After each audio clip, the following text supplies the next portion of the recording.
Shalom, apa kabar sahabat Oase Rohani Katolik yang terkasih? Selamat berjumpa kembali dalam siaran Oase Rohani Katolik. Semoga Anda semua dalam keadaan sehat serta bersemangat. Hari ini adalah pesta wajib Santo Aloysius Gonzaga Biarawan. Dan berbahagia sekali karena hari ini kita semua ditemani oleh Pastor Bonifacio Oni SDB, atau yang kita kenal akrab dengan sapaan Pastor Oni. Saya Benedict Marita akan menemani Pastor Oni dan Anda semua sampai di penghujung acara nanti. Sekarang marilah kita menyapa Pastor Oni yang sudah berada di sini untuk Anda. Salam damai, Pastor. Selamat damai semuanya, apa kabar semuanya? Pasti baik-baik ya. Ya, terima kasih Pastor, puji Tuhan. Baiklah, sahabat Oase Rohani Katolik, kita akan awali jumpa kita dengan sebuah doa yang akan dipimpin oleh Pastor Oni. Marilah kita mempersiapkan hati kita dan kita buka semua hari ini dengan tanda kemenangan Kristus. Dalam nama Bapa dan Putra dan Roh Kudus. Amin. Amin. Bapa yang Maha Baik, kami berterima kasih atas segala hal yang kami lalui di hari kemarin. Ya Bapa, semoga pengalaman yang kami dapatkan di hari kemarin dapat kami renungkan dan dapat kami amalkan pada hari ini. Biarlah yang baik menjadi baik dan yang jahat selalu dapat berubah menjadi baik. Pada hari ini ya Tuhan, lindungilah perjalanan kami, berkatilah kami di setiap langkah kami, supaya kami berani melihat yang baik, menyatakan yang salah, sehingga semuanya menjadi mulia di hadapan-Mu.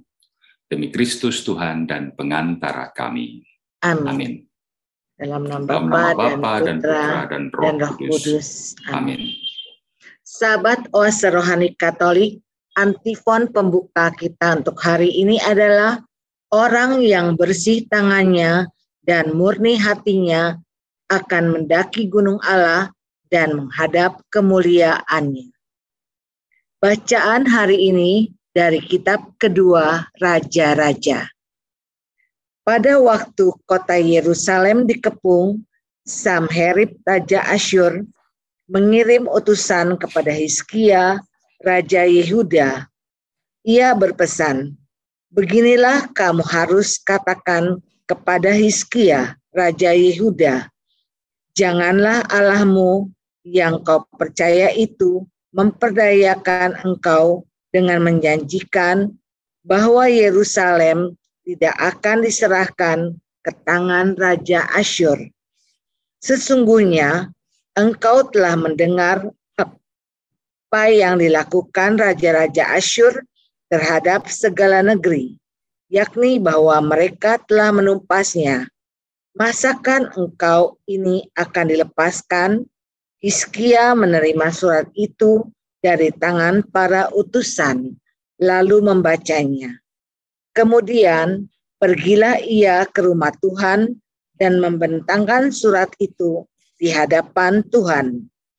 Hizkia berdoa di hadapan Tuhan demikian, "Ya Tuhan, Allah Israel yang bertahta di atas kerubim, hanya Engkau sendirilah Allah segala kerajaan di bumi.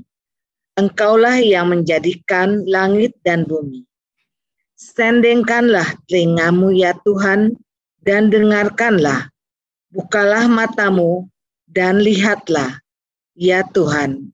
Dengarkanlah perkataan Sanherib yang telah dikirimkannya untuk mengaibkan Allah yang hidup. Ya Tuhan, memang raja-raja Asyur telah memusnahkan bangsa-bangsa. Mereka pun telah menaruh para Allah mereka ke dalam api. Sebab mereka bukanlah Allah, hanya buatan manusia, kayu dan batu. Sebab itu dapat dibinasakan orang. Maka sekarang ya Tuhan Allah kami, selamatkanlah kiranya kami dari tangannya, supaya segala kerajaan di bumi mengetahui bahwa hanya Engkau sendirilah Allah, ya Tuhan.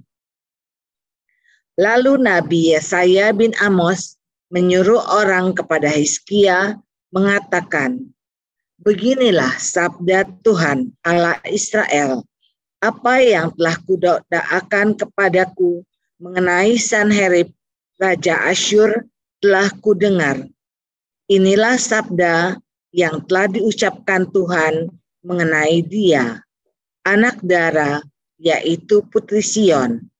Telah menghina engkau, telah mengolok-ngolok engkau, dan Putri Yerusalem telah geleng-geleng kepala di belakangmu. Dari Yerusalem akan keluar orang-orang yang tertinggal, dan dari Gunung Sion akan tampil orang-orang yang terluput. Cemburut Tuhan semesta alamlah yang akan melakukan hal ini. Maka beginilah sabda Tuhan mengenai Raja Asyur.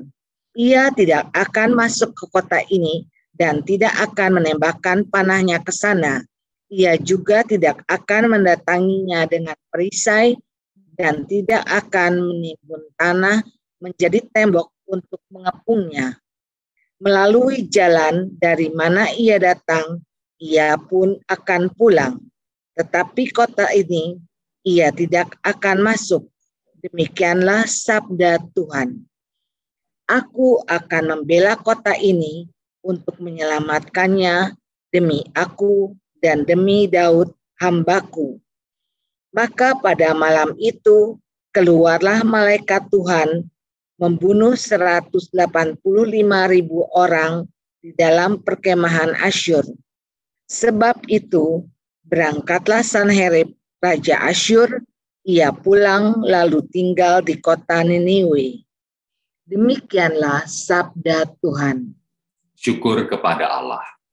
Sahabat Oase Rohani Katolik, marilah kita tanggapi sabda Tuhan dengan mazmur tanggapan.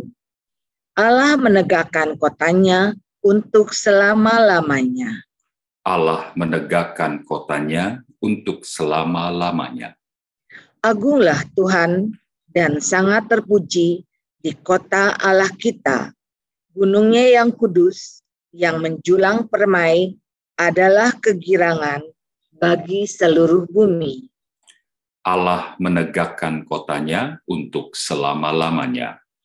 Gunung Sion, pusat kawasan utara, itulah kota Raja Agung. Dalam puri-purinya, Allah memperkenalkan dirinya sebagai benteng. Allah menegakkan kotanya untuk selama-lamanya. Dalam bait-Mu ya Allah, kami renungkan kasih setiamu. Nama-Mu ya Allah sampai ke ujung bumi. Demikian pula lah kemasyuran-Mu.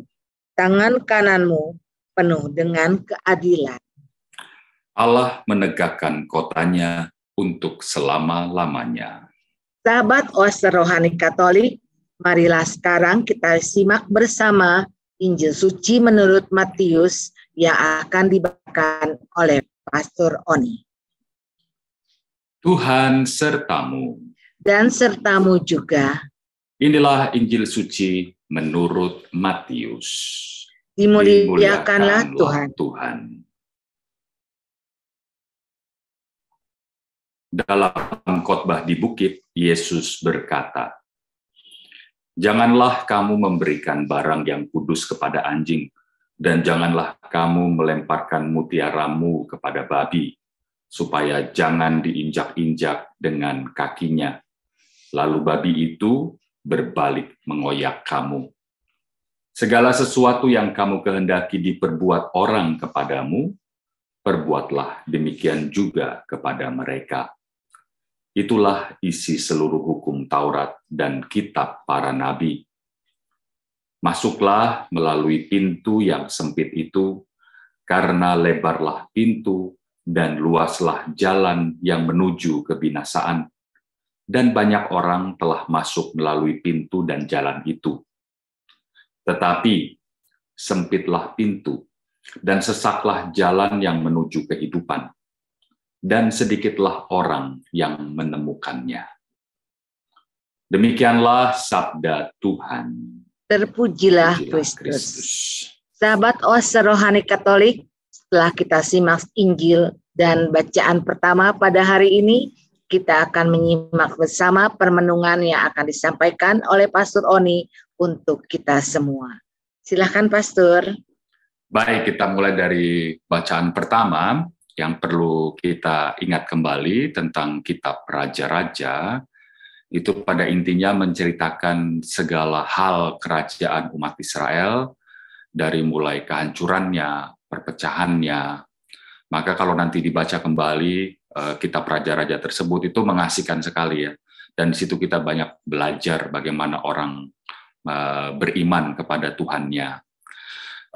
Diceritakan juga rencana dan tindakan Tuhan juga ketika mereka ada yang melawan dan tetap setia kepada Tuhan. Bagaimana Tuhan akan berserta mereka, bagaimana Tuhan tetap akan melindungi mereka. Dan di situ juga kita juga melihat bagaimana orang juga mau memusuhi Tuhan, bagaimana orang mau jauh dari Tuhan dan menciptakan Tuhan itu seperti nggak ada jauhnya dengan berhala. Nah itu ngeri juga sih, ngeri juga.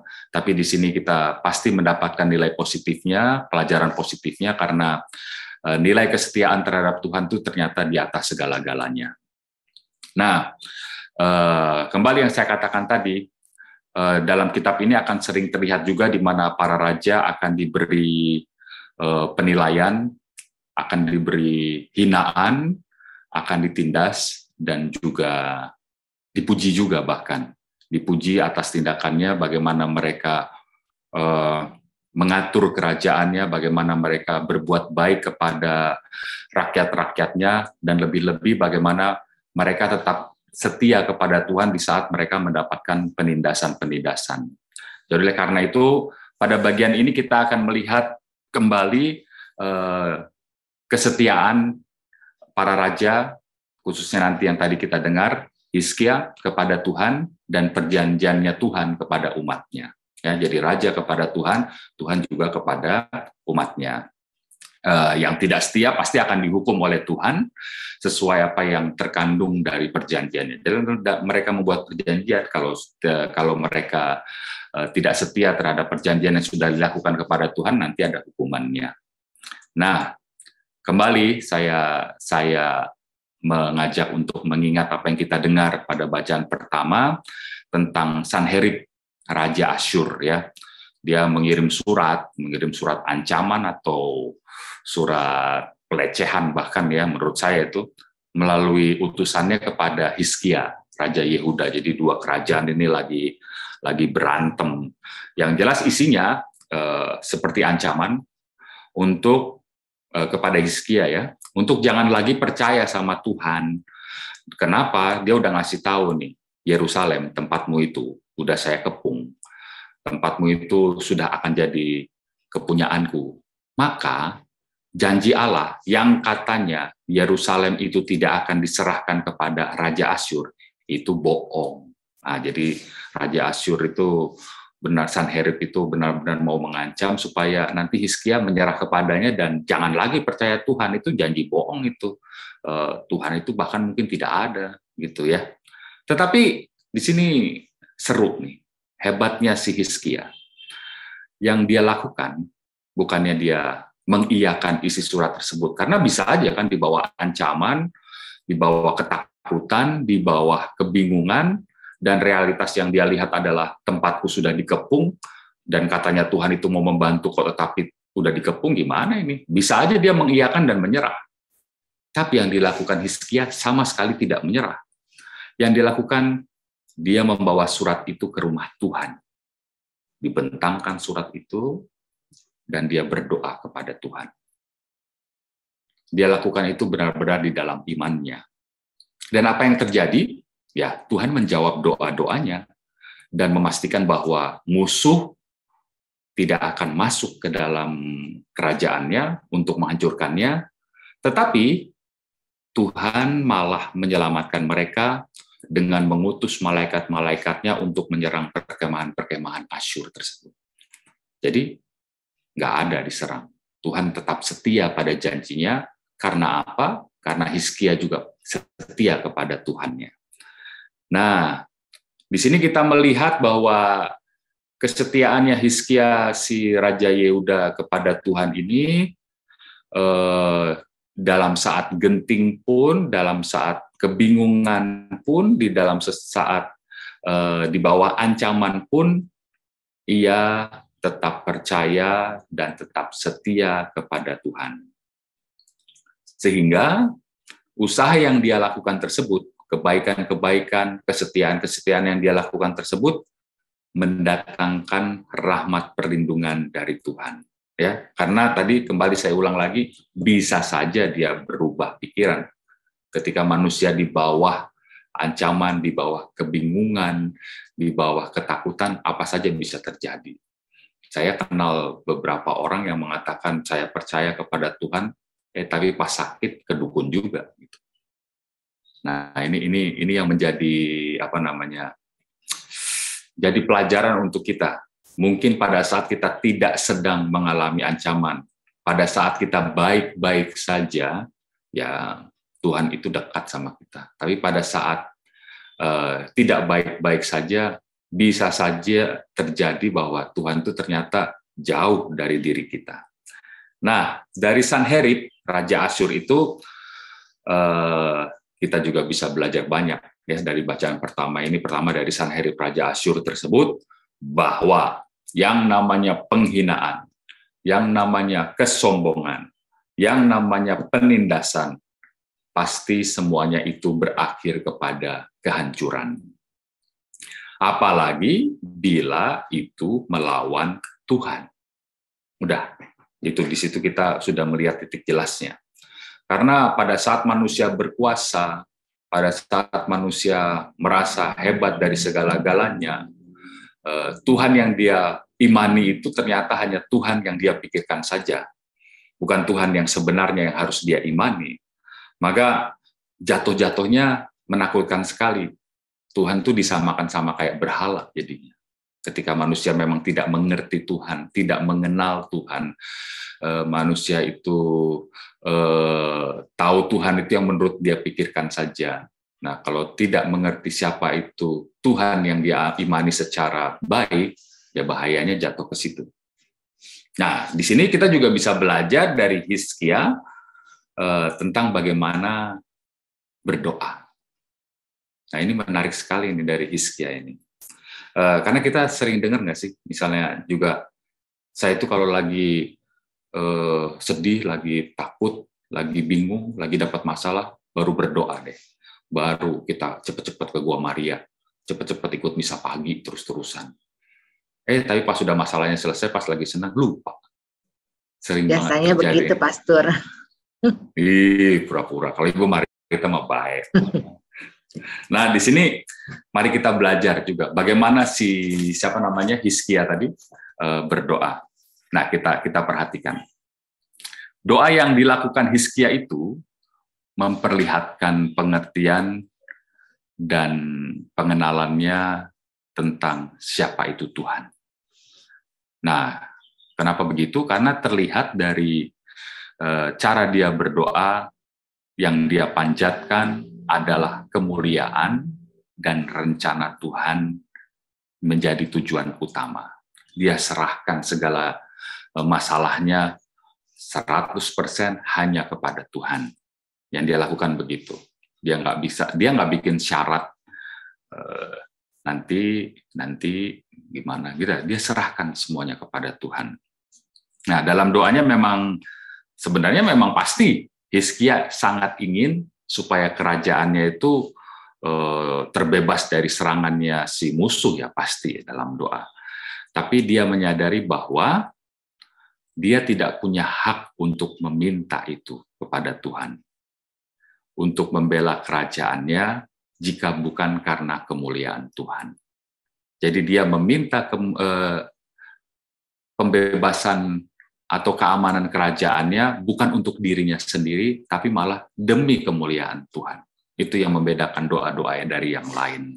Nah, makanya dalam doanya Hizkia meminta supaya Yerusalem diselamatkan, sehingga semua kerajaan tahu bahwa hanya karena kebesaran Tuhan semata saya diselamatkan. Gitu ya. Itu yang harus kita sadari dalam doa. Apa yang saya minta kepada Tuhan itu demi kemuliaan Tuhan. Jadi boleh nggak sih kalau kita berdoa untuk meminta supaya permohonan pribadi kita dikabulkan, misalnya kita lagi sakit, boleh nggak sih minta doa untuk disembuhkan? Ya boleh banget, dan memang harus begitu.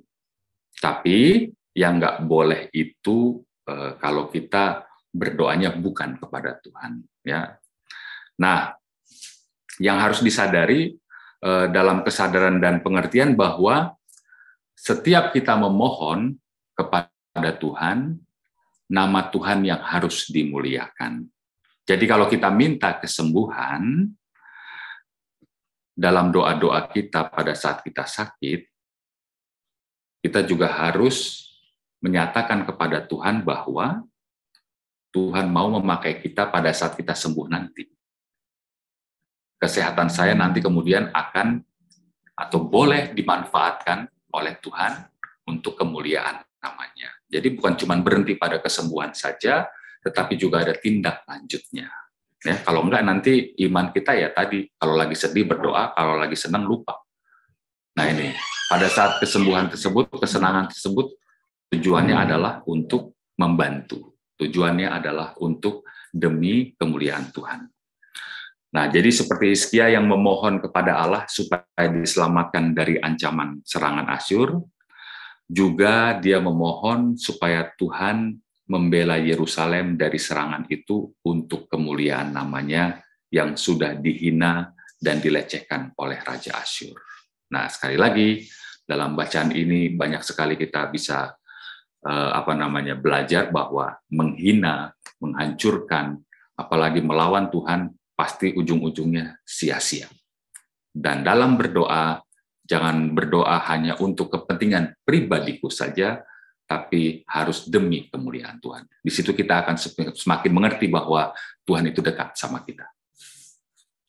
Terima kasih Pastor Oni. Pastor Oni, implementasinya untuk manusia zaman sekarang dari bacaan pertama ini jadi apa?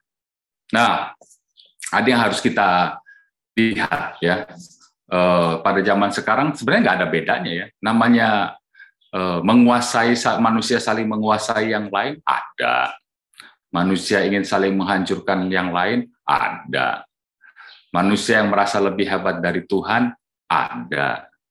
Manusia yang diserang pun juga ada, dilecehkan pun juga ada. Nah, untuk sekarang yang perlu kita perhatikan bahwa kita ini yakin bahwa bukan siapa-siapa di hadapan Tuhan. Nah, oleh karena itu yang saya sarankan, yang saya minta dari teman-teman semua, benar-benar mengenali Tuhan kita. Benar-benar mengenali Tuhan itu siapa. Jangan sampai pada akhirnya Tuhan itu hanya diciptakan dari pikiran kita. Gitu ya. Tuhan itu bisa saja diciptakan dari pikiran kita bagaimana? Karena kita udah ketakutan, karena kita udah kebingungan, karena kita udah nggak tahu harus gimana, ya udah kita ciptakan saja Tuhan supaya ada sesuatu yang kita rasa lebih besar daripada kita untuk bergantung kepadanya. Tapi kita padahal ya gitu-gitu aja, kita nggak tahu itu siapa dia. Nah, oleh karena itu tadi belajar dari Hizkia, kalau kita mengerti dalam keadaan sakit, misalnya contoh yang tadi, ya bukan hanya minta disembuhkan, tapi nanti kalau udah sembuh, jadikanlah kesembuhanku itu supaya aku bisa melayani yang lain juga. Gitu ya. Jadi implementasinya paling mudah adalah bukan hanya untuk keegoisanku saja, tapi juga harus bisa kita bagikan kepada yang lain. Begitu. Ya, terima kasih Pastor Oni. Sahabat Oase Rohani Katolik, demikianlah bagian pertama dari siaran Oase Rohani Katolik. Mari kita resapkan dalam hati sanubari dan kami akan kembali setelah pesan berikut ini.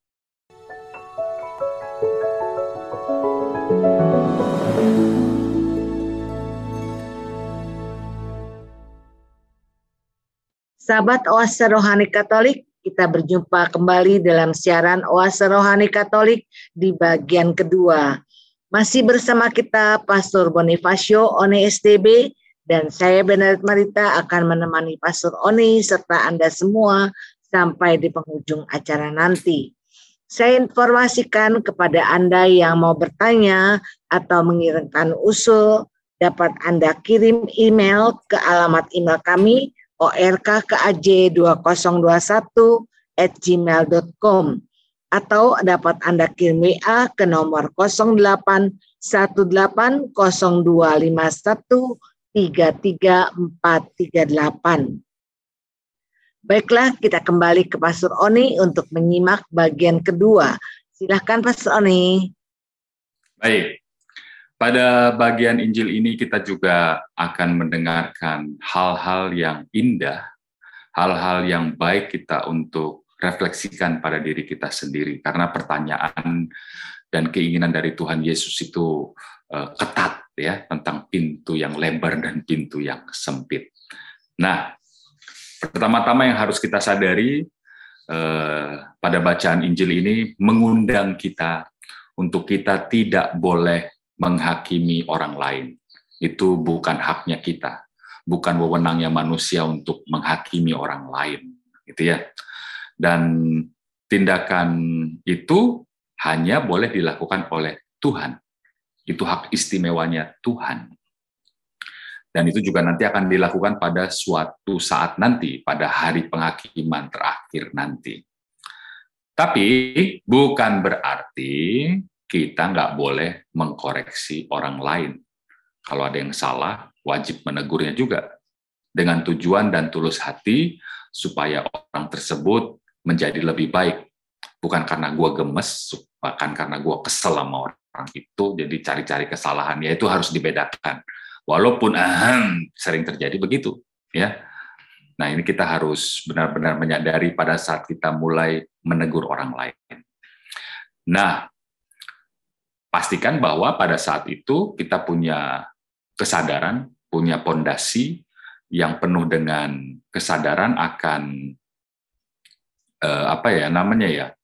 prasangka pribadi itu harus dijauhkan, ya. Jadi utamakan kebijaksanaan yang menjadi utamanya. Utamakan kebijaksanaan yang menjadi pondasinya pada saat kita mau mengkoreksi orang lain. Nah, kalau nggak ada, pasti nanti jatuh-jatuhnya berbahaya. Pasti ribut, bahkan nanti akhirnya perpecahan. Nah, itu yang sering terjadi. Pastikan kembali di sini untuk menunjukkan, memajukan, mengutamakan yang namanya kebijaksanaan.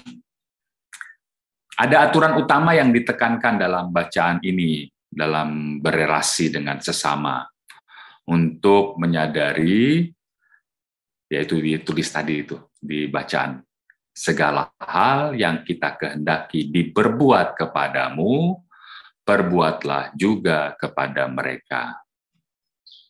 Orang-orang yang jauh dari Tuhan akan melakukan tindakan yang merugikan orang lain.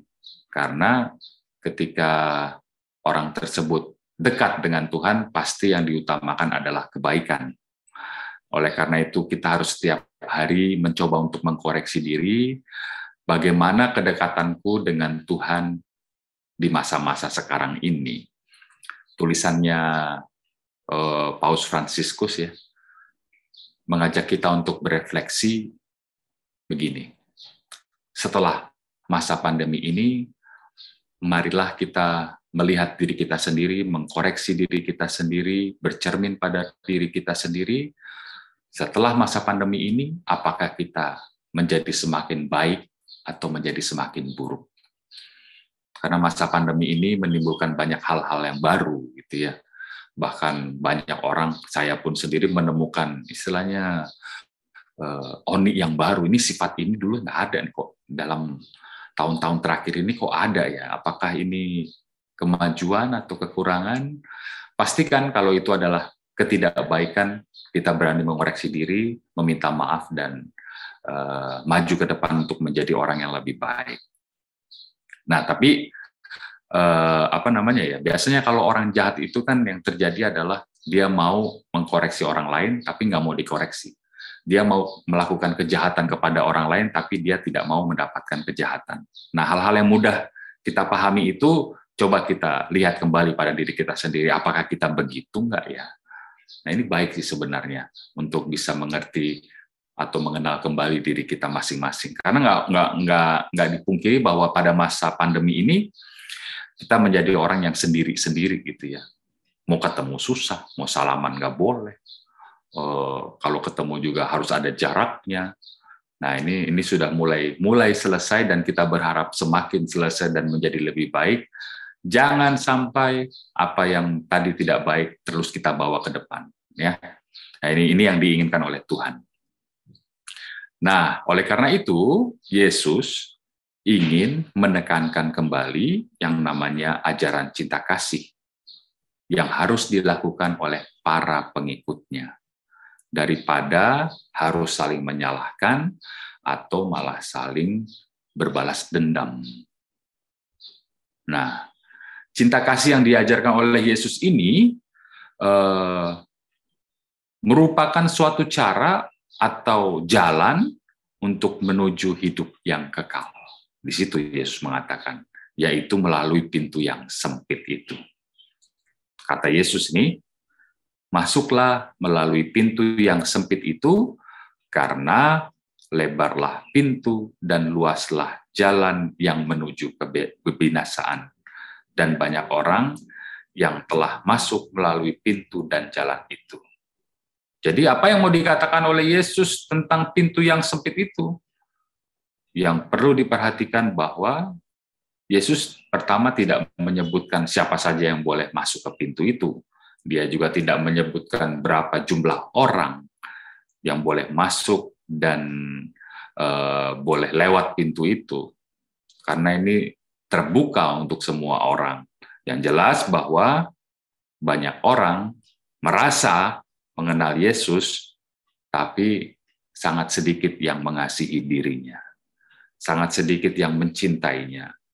Banyak orang yang mengikuti Yesus, tetapi sangat sedikit yang berbuat seperti Yesus. Nah, akan sedikit sekali orang nanti yang akan bertahan untuk tetap setia kepada Yesus, walaupun harus sampai menyerahkan nyawanya. Ya, ada beberapa kita dengar para martir, demi nama kemuliaan Tuhan dia menyerahkan nyawanya. Tapi zaman sekarang ini, dulu saya pernah joke, tapi itu menurut saya benar ya. Pada saat Yesus wafat di salib, itu yang ada di depan Yesus itu paling banyak para wanita. Laki-laki itu 1-2 kali.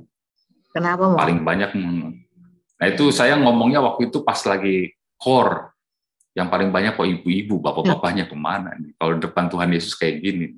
Itu joke-nya begitu. Tapi itu perlu kita pertanyakan. Kenapa ya begitu ya? Kenapa kita susah untuk bisa hadir di depan Tuhan? Nah, masing-masing menjawabnya.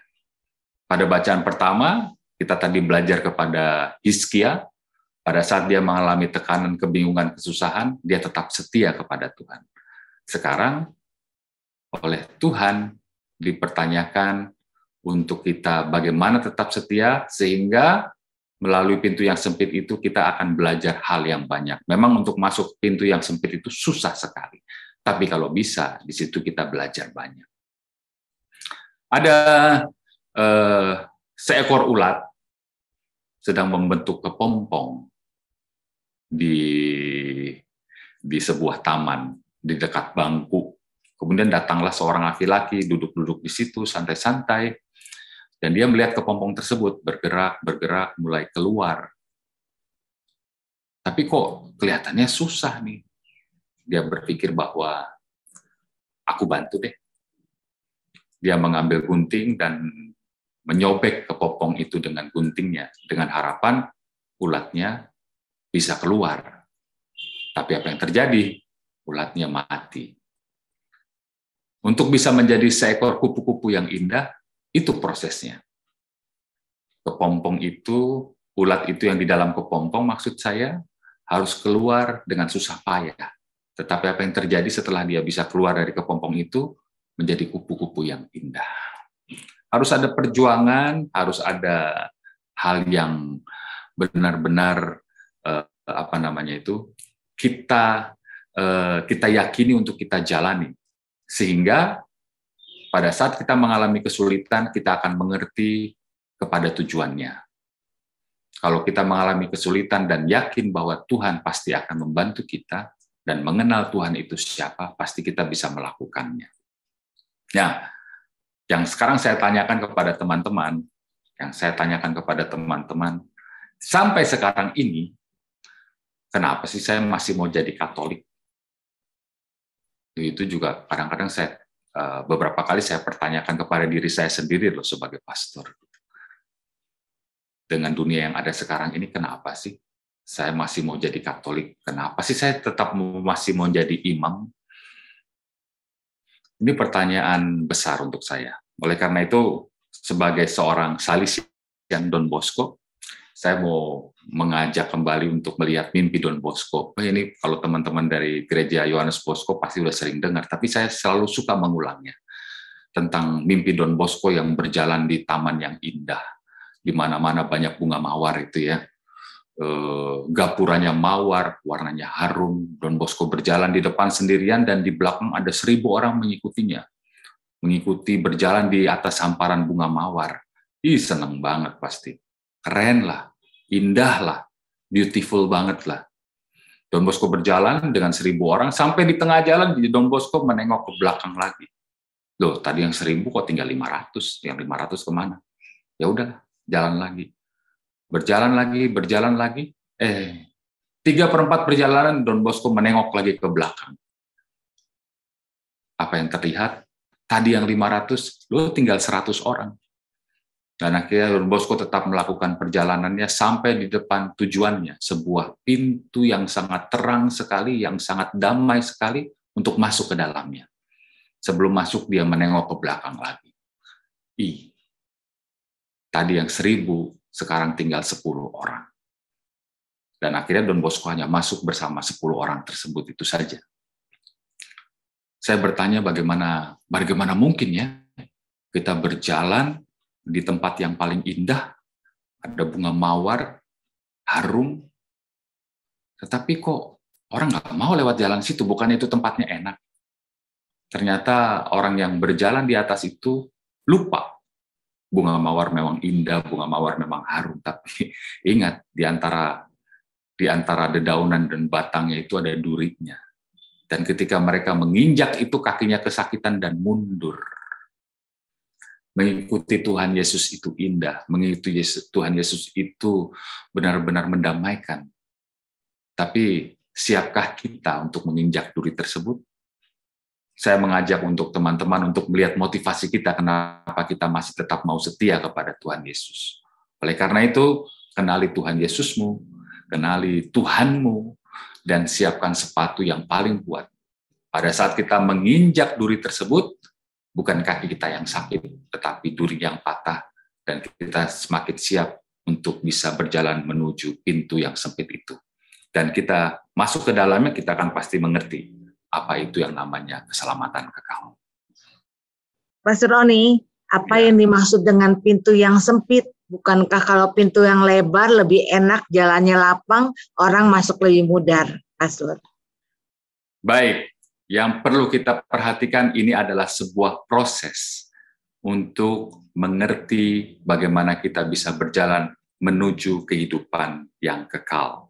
Nah, jadi dengan kita mau memurnikan kehidupan kita terus-menerus, itu akan menjadi kunci untuk kita bisa membuka pintu yang sempit itu.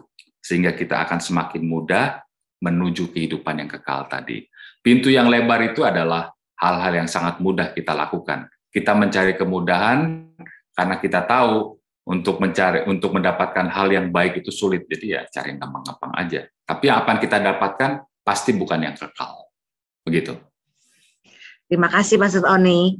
Baiklah sahabat Oase Rohani Katolik, sampai di sini jumpa kita dalam siaran Oase Rohani Katolik hari ini.